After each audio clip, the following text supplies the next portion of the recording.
নমস্কার বন্ধুরা, আমি সঞ্জু। আজ আবারও জিভে জল আনা ভিন্ন স্বাদের একটা রেসিপি নিয়ে হাজির হয়েছি। আজ আমি তৈরি করছি ডাল পোস্ত। এই রেসিপিটা তৈরি করা কিন্তু একেবারে সহজ, আর খেতে তো অসম্ভব ভালো। তাই তোমরা একবার হলেও এই রেসিপিটা কিন্তু ট্রাই করে দেখতে পারো।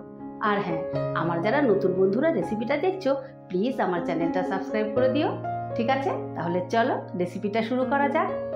বন্ধুরা, রেসিপিটা করার জন্য এখানে আমি চায়ের কাপের 1 কাপ মসুর ডালকে ভালো করে ধুয়ে 2 ঘন্টা ভিজিয়ে রেখেছিলাম। এটাকে এবারে মিক্সিতে পেস্ট করে নেব। দিয়ে দিচ্ছি মসুর ডাল, একই সঙ্গে দিয়ে দিচ্ছি পেঁয়াজ। এখানে একটা মাঝারি সাইজের পেঁয়াজকে 4 টুকরো করে নিয়েছি, আর 10-12 খানা রসুনের কোয়া নিয়ে নিয়েছি, আর 3টে কাঁচা লঙ্কা। এগুলো একত্রে পেস্ট করে নেব। এই দেখো, আমি একটা এইরকম গাঢ় পেস্ট করে নিয়েছি। পেস্টটা কিন্তু বেশি মিহি হবে না, একটু দানা দানা হবে। এবারে আমি দিয়ে দিচ্ছি স্বাদ মতো নুন, দিয়ে দিচ্ছি 1 চামচে শুকনো লঙ্কার গুঁড়ো। কালারটা ভালো আসার জন্য দিয়ে দিচ্ছি একটু কাশ্মীরি লঙ্কার গুঁড়ো। টেস্টের ব্যালেন্সের জন্য দিয়ে দিচ্ছি একটু চিনি। এবারে সবটা ভালো করে মিশিয়ে নেব। এবারে আমি একটা মশলা তৈরি করে নেব। তার জন্য আমি এই চামচের 3 চামচে পোস্ত নিয়ে নিয়েছি, 3 চামচে সাদা তিল নিয়ে নিয়েছি, 1 মুঠো চিনেবাদাম নিয়ে নিয়েছি, আর 1 চামচে 4 মগজ নিয়ে নিয়েছি। এগুলো সমস্ত একসাথে মিক্সিতে বেটে নেব। এই মশলাগুলোকে প্রথমে আমি শুকনো বেটে নেব। এই দেখো, প্রথমে এটাকে আমি ডাস্ট করে নিয়েছি। এবারে সামান্য একটু জল দিয়ে পেস্ট করে নেব। এই দেখো, আমি এরকম একটা স্মুথ পেস্ট করে নিয়েছি। এবারে বড়াগুলো ভেজে নেওয়ার জন্য গ্যাসে আমি একটা কড়া বসিয়ে দিয়েছি। দিয়ে দিচ্ছি তেল। এখানে আমি 4 চামচের মতো সাদা তেল দিয়ে দিলাম।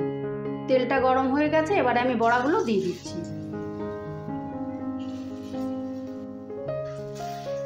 এই দেখো, এক পিঠটা এখনো ভাজা হয়নি, ভাজা হলেই এটা ছেড়ে যাবে।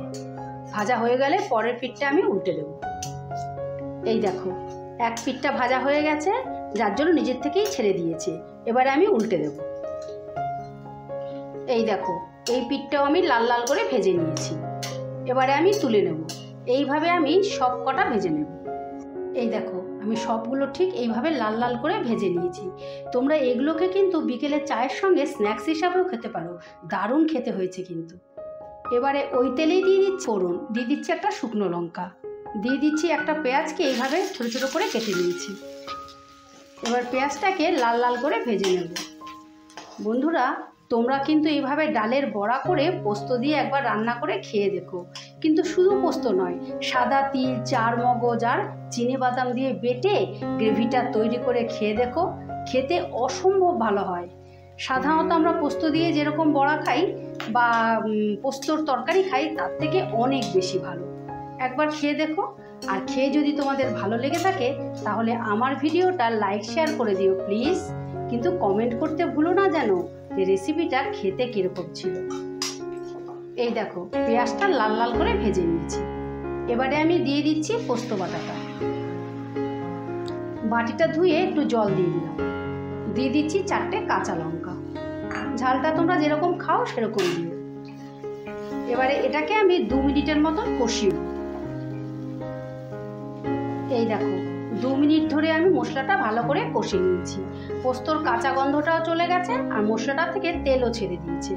এবারে আমি দিয়ে দিচ্ছি স্বাদ মতো নুন। যেহেতু বড়ায় নুন আছে, সেজন্য আমি সামান্য একটু নুন দিলাম। টেস্টের ব্যালেন্সের জন্য অল্প একটু চিনি দিলাম। এবারে একটু নাড়াচাড়া করেই দিয়ে দেব জল। দিয়ে দিচ্ছি জল। আমি এই কাপটার 1/2 কাপ জল দিলাম। জলটা তোমাদের কিন্তু এমন আন্দাজ করে দিতে হবে যে গ্রেভিটা যখন ঠান্ডা হবে তখন বড়াটা কিন্তু গ্রেভিটা অনেকটা টেনে নেবে, সেই মতো বুঝে তোমাদের জলটা দিতে হবে। এবারে আমি ঝোলটা ফুটে ওঠা পর্যন্ত অপেক্ষা করব। এই দেখো, ঝোলটা ফুটে উঠেছে। এবারে আমি দিয়ে দিচ্ছি ভেজে রাখা বড়াগুলো।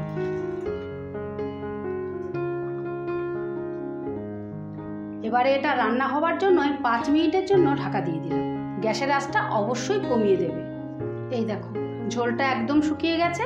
এইটুকু ঝোল আমি রাখবো। এবারে আমি গ্যাসটা অফ করে দিলাম।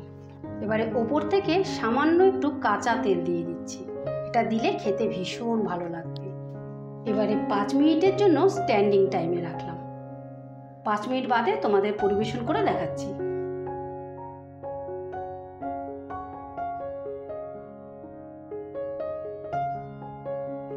আজকের রেসিপি ডাল পোস্ত। ডালের বড়া আমার এমনি প্রচণ্ড ফেভারিট, সেটা আবার পোস্ত দিয়ে। দেখা যাক কীরকম হয়েছে খেতে।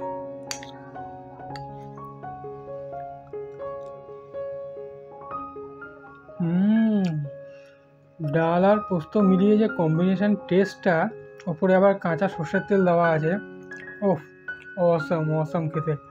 এই রেসিপিটা একবার অবশ্যই তোমরা ট্রাই করো। গরম ভাত দিয়ে এই রেসিপিটা খেতে দারুণ লাগবে, দারুণ টেস্টি। এই দেখো বন্ধুরা, ডাল পোস্ত ফাইনালি রেডি। তোমরা কিন্তু এইভাবে তৈরি করে অবশ্যই একবার খেও। আর খেয়ে যদি ভালো লেগে থাকে তাহলে আমার চ্যানেলটা সাবস্ক্রাইব করে রাখার অনুরোধ রইল। আমার চ্যানেলে এই রকম নিত্য নতুন রেসিপি আসতেই থাকে। ঠিক আছে, তাহলে আজ আসি। কাল আবারও কোনো নতুন রেসিপি নিয়ে হাজির হব। ততক্ষণ তোমরা সকলে ভালো থেকো, সুস্থ থেকো। টাটা।